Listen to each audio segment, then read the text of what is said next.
Assalamualaikum warahmatullahi wabarakatuh. Nama saya Andika Juliansa, NPM 20201100200075. Saya dari Prodi Administrasi Publik kelas D. Di sini saya bertujuan untuk memenuhi tugas dari pendidikan kewarganegaraan yang berjudul Negara dan Konstitusi.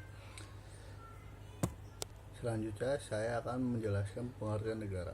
Negara merupakan salah satu bentuk organisasi yang ada dalam kehidupan masyarakat. Pada prinsipnya, setiap warga masyarakat menjadi anggota dari suatu negara dan harus tunduk pada kekuasaan negara. Melalui kehidupan bernegara dengan pemerintah yang ada di dalamnya, masyarakat ingin mewujudkan tujuan-tujuan tersebut, seperti terwujudnya ketentraman, ketertiban, dan kesejahteraan masyarakat. Agar pemerintah suatu negara memiliki kekuasaan untuk mengatur kehidupan masyarakat tidak bertindak seenaknya. Maka ada sistem aturan tersebut menggambarkan suatu hierarki atau pertindakan dalam peraturan yang paling tinggi dan yang paling rendah. Selanjutnya, saya akan menjelaskan teori terjadinya negara. Yang pertama, teokrasi. Menurut teori ini, negara berdasarkan kehendak Tuhan.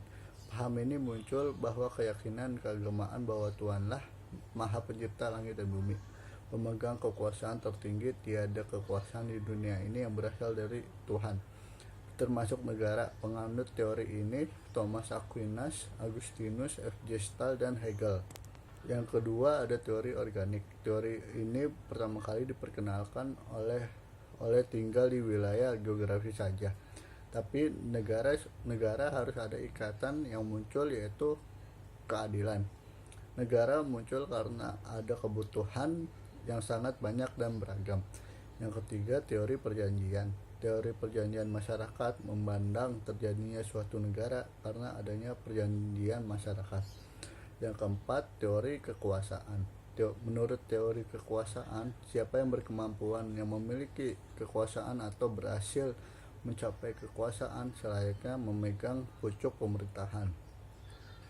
Yang kelima, ada teori kedaulatan. Teori kedaulatan rakyat memandang kedaulatan negara karena adanya kekuasaan tertinggi yang mampu mengatur kehidupan bersama masyarakat negara. Selanjutnya, saya akan menjelaskan bentuk dari negara. Yang pertama, negara kesatuan atau unitaris. Negara kesatuan adalah negara yang tersusun tunggal, negara yang hanya berdiri satu negara saja. Tidak terdapat negara dalam suatu negara. Dalam pelaksanaan pemerintah daerah di negara kesatuan dapat dilaksanakan dengan dua alternatif sistem. Yang pertama yaitu sistem desentralisasi, di mana daerah-daerah diberikan keleluasaan atau kekuasaan untuk mengurus rumah tangganya atau otonom.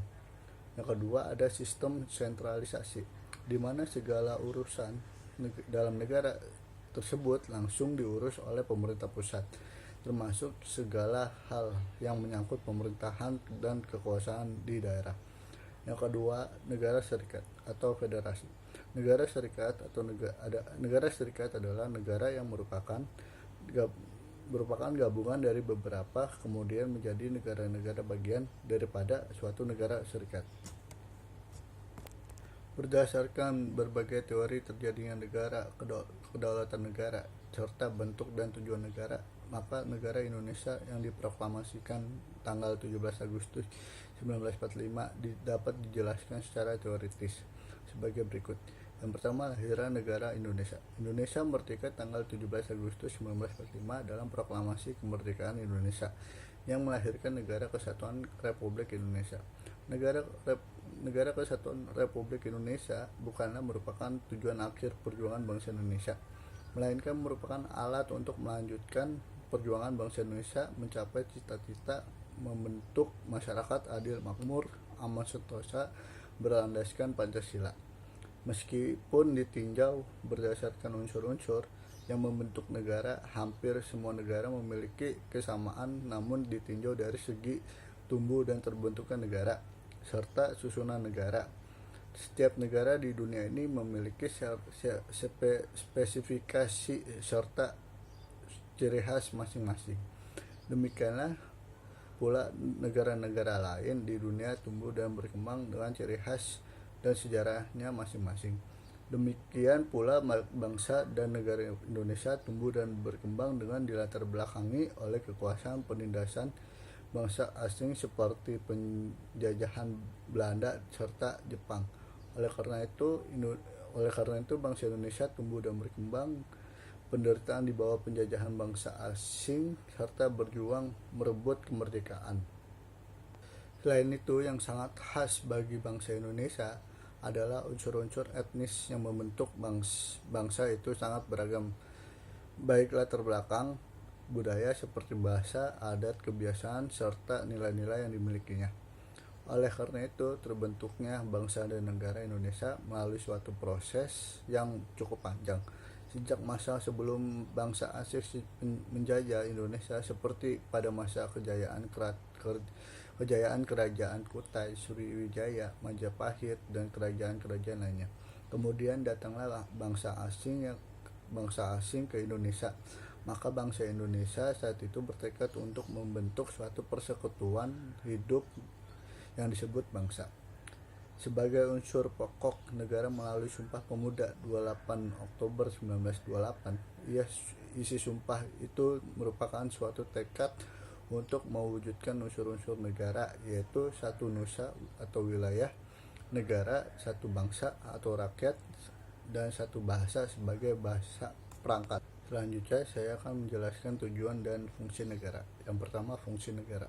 Setiap negara mempunyai fungsi yang berhubungan erat dengan tujuan dibentuknya negara tersebut. Fungsi negara dapat diartikan sebagai kegiatan negara untuk mencapai cita-cita dan harapan sesuai tujuan negara agar menjadi kenyataan. Fungsi negara menurut para ahli yaitu yang pertama, A. John Locke membagi fungsi negara menjadi 3, yaitu 1. Fungsi legislatif, yaitu membuat undang-undang. Yang kedua, fungsi eksekutif, yaitu melaksanakan undang-undang. Yang ketiga, fungsi federatif, yaitu mengurusi urusan luar negeri, perang, dan damai. Yang kedua ada Muhammad Kusnardi SH. Yang pertama melaksanakan ketertiban, yang kedua menghendaki kesejahteraan dan kemakmuran rakyatnya. Yang C yaitu ada Montesquieu menyatakan bahwa fungsi negara mencakup 3 tugas pokok. Yang pertama, fungsi legislatif, yaitu membuat undang-undang. Yang kedua, fungsi eksekutif, yaitu melaksanakan undang-undang. Yang ketiga, fungsi yudikatif, yaitu mengawasi agar semua peraturan ditaati, atau fungsi mengadili. Yang D, Van Vollenhoven menyatakan fungsi negara meliputi seperti berikut. Yang pertama, regeling, yaitu membuat peraturan. Yang kedua, Bestur, yaitu menyelenggarakan pemerintahan. Yang ketiga, Restat, yaitu fungsi mengadili. Yang keempat, politik, yaitu fungsi ketertiban dan keamanan. Fungsi negara secara umum. Fungsi negara pada umumnya mencakup 4 hal, yaitu fungsi keamanan dan ketertiban. Stabilitas negara yang kondusif menjamin kehidupan program-program pembangunan dengan lancar. Oleh karena itu negara harus menjaga keamanan dan ketertiban di negaranya. Selain itu, keamanan dan ketertiban depan mencegah bentrokan-bentrokan dan pertikaian yang terjadi antar manusia di dalam kehidupan masyarakat sehari-hari. Negara merupakan stabilisator bagi masyarakat. Negara harus menciptakan hukum untuk mewujudkan keamanan dan ketertiban. Namun demikian, penertiban yang dilakukan oleh negara tetap harus berdasarkan peraturan perundang-undang. Yang kedua, fungsi kesejahteraan dan kemakmuran. Suatu negara dibentuk dengan tujuan untuk menciptakan kesejahteraan dan kemakmuran rakyat.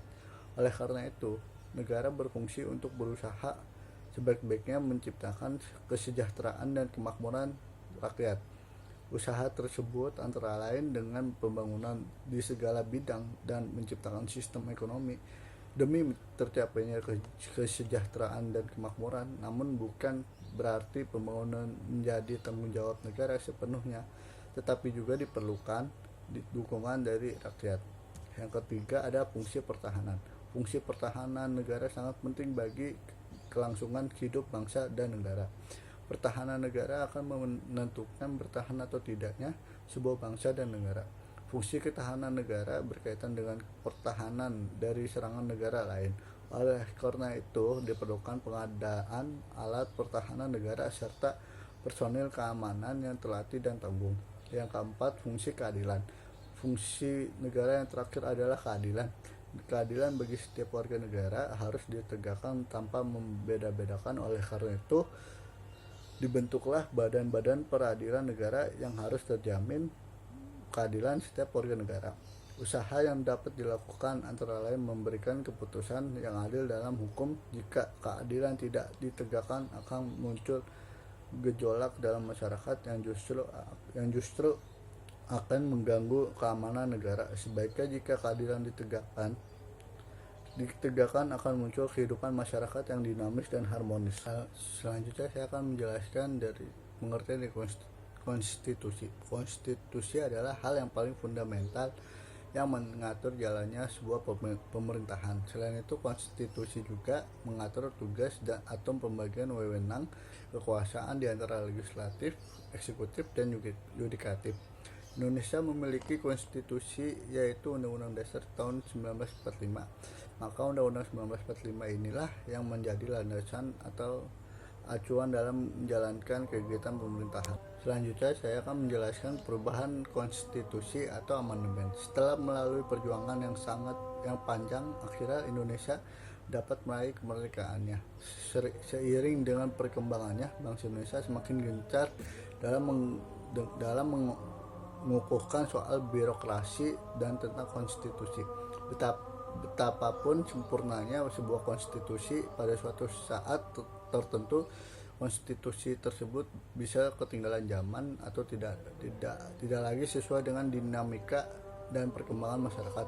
Karena itulah kita memerlukan adanya perubahan konstitusi dalam meningkatkan kesejahteraan rakyat. Pendapat para tokoh mengenai tata cara perubahan konstitusi. Yang pertama, C.F. Strong. Menurut C.F. Strong, perubahan konstitusi dapat digolongkan 4 macam, yaitu sebagai berikut. Yang pertama, perubahan konstitusi yang dilakukan oleh penegak kekuasaan legislatif menurut pembatasan tertentu.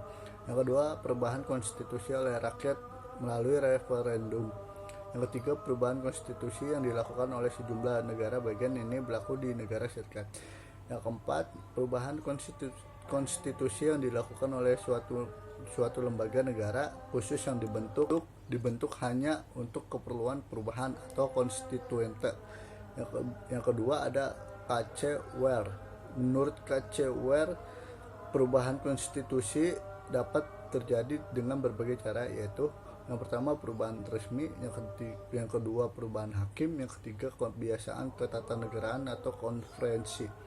Yang C, Hans Kelsen mengatakan bahwa konstitusi asli dari suatu negara adalah karya pendiri negara tersebut, dan ada beberapa cara perubahan konstitusi menurut Kelsen, yaitu pertama, perubahan yang dilakukan di luar kompetensi organ legislatif biasa yang dilembagakan oleh konstitusi tersebut dan dilimpahkan kepada sebuah konstituente, yaitu satu organ khusus yang hanya kompeten untuk mengadakan perubahan konstitusi. Yang kedua, dalam sebuah negara federal, suatu perubahan konstitusi bisa jadi harus disetujui oleh Dewan Perwakilan Rakyat dari sejumlah negara anggota tertentu. Perubahan berdasarkan atas pasal 37 UUD 1945. Setelah perubahannya ini, yang pertama, ketentuan pasal 37 ayat 1 UUD 1945. Setelah perubahan menjelaskan bahwa usul perubahan pasal-pasal Undang-Undang Dasar dan diagendakan dalam sidang MPR apabila diajukan oleh sekurang-kurangnya sepertiga dari jumlah anggota MPR. Yang kedua ada pasal 37 ayat 2, setiap usul perubahan pasal-pasal undang-undang dasar diajukan secara tertulis dan ditujukan dengan jelas bagian yang diusulkan untuk diubah beserta alasannya. Yang ketiga, pasal 37 ayat 3 untuk mengubah pasal-pasal undang-undang dasar sidang MPR dihadiri sekurang-kurangnya 2/3 dari jumlah anggota MPR. Yang keempat, pasal 37 ayat 4 putusan untuk mengubah pasal-pasal undang-undang dasar dilakukan dengan persetujuan 50% ditambah 1 anggota dari seluruh anggota MPR. Yang kelima, pasal 37 ayat 5 khusus mengenai bentuk negara kesatuan Republik Indonesia tidak dapat dilakukan perubahan.